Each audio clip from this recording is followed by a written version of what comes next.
17व्या अखिल भारतीय विद्रोही मराठी साहित्य संमेलनाचे अध्यक्ष आणि शेतकरी चळवळीचे नेते चंद्रकांतजी वानखेडे आपल्यासोबत आहेत। आपण त्यांच्याशी बातचीत करणार आहोत। नेमका या संमेलनाबद्दल काय आपल्या एकूण अपेक्षा आहेत, कशा पद्धतीने या संमेलनाकडे पाहताय आणि शेतकऱ्यांच्या संदर्भात महाराष्ट्रात जे चाललंय काय सांगाल? सध्या आता शेतकऱ्यांचा विषय आहेच।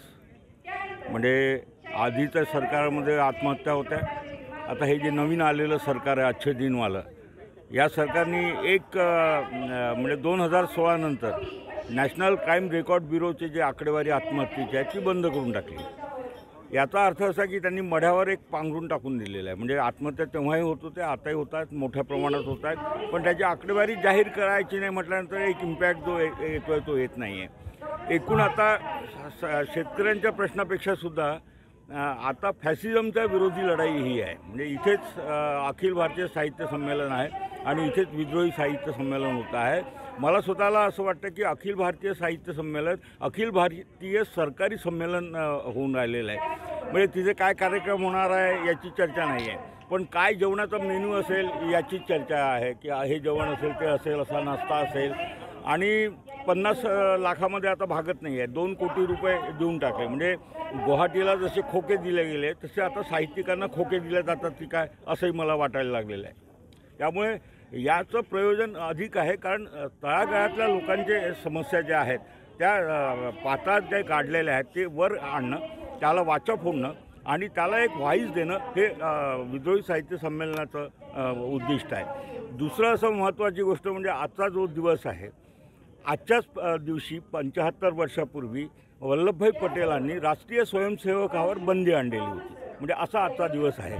त्यामुळे त्या अर्थाने विद्रोह साहित्य संमेलनाची आजची तारीख ही एक वेगळा संयोग आहे असं मला वाटतं। साहित्य संमेलनात जे झालंय काल बऱ्यापैकी अध्यक्षांचं भाषण सुरू असताना अखिल भारतीय मराठी साहित्य संमेलनामध्ये गर्दी दिसली नाही, खुर्च्या रिकाम्या दिसल्या। आपल्या इथली परिस्थिती पाहता काय सांगाल आणि ते का घडलं, काय असावं, काय तुमचे एकूण त्यामध्ये हे आहेत? सरकारी पैशाच्या आधारावर म्हणजे गर्दी होती ना, मिरवणुकी हे जिल्हा परिषदेचे सगळे लहान लहान पोरच होते ना, सगळे शिक्षक होतेच ना, म्हणजे खुट्यालाच बांधले आहेत ना हे सगळे लोक आणि सरकारच्या खुट्याला आहे। त्यामुळे साहित्यिकांची नितर गर्दी असेल अशी संभावना आणि शक्यता नाही आहे। आता त्याच्यातही त्या साहित्य संमेलनामध्ये अजूनही जे सरकार धार्जिने झाले नाही आणि सरकारच्या अनुदानाने भारभूत न झालेले लोक आहेत, नाही असं नाही आहे। पण दरवर्षी साहित्य संमेलन अखिल भारतीय साहित्य संमेलन हे सरकारच्या अनुदानाने वाकत चाललेलं आहे। आणि इतकं नतमस्तक होत आहे की यवतमाळला जे साहित्य संमेलन झालं तिथे उद्घाटनासाठी नयनतारा सहगल यांना बोलवण्यात आलं होतं आणि त्यांचं ईमेलवर भाषण आल्यानंतर सरकारने सांगितलं की हे चालणार नाही, निमंत्रण रद्द केलं गेलं।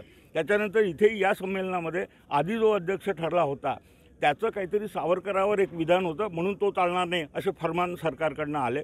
सरकारी फरमानाला जे झुकतील ते साहित्यिक असू शकत नाही आणि विशेषतः साहित्यिक संस्था या सरकारी अनुदानाने भारभूत झालेल्या आहेत आणि त्या दाबाखाली वाकलेल्या आहेत। नक्कीच सरकारी अनुदानाने वाकलेल्या पद्धतीने या संपूर्ण वातावरण असल्याचं सांगितलं गेलेलं आहे। आणि या साहित्य संमेलनामध्ये विद्रोही साहित्य संमेलनामध्ये सर्वसामान्यांचा सूर उमटेल अशी सुद्धा एक अपेक्षा व्यक्त होत आहे। एकनाथ चौधरी, एबीपी माझा, वर्धा। एबीपी माझा, उघडा डोळे बघा नीट।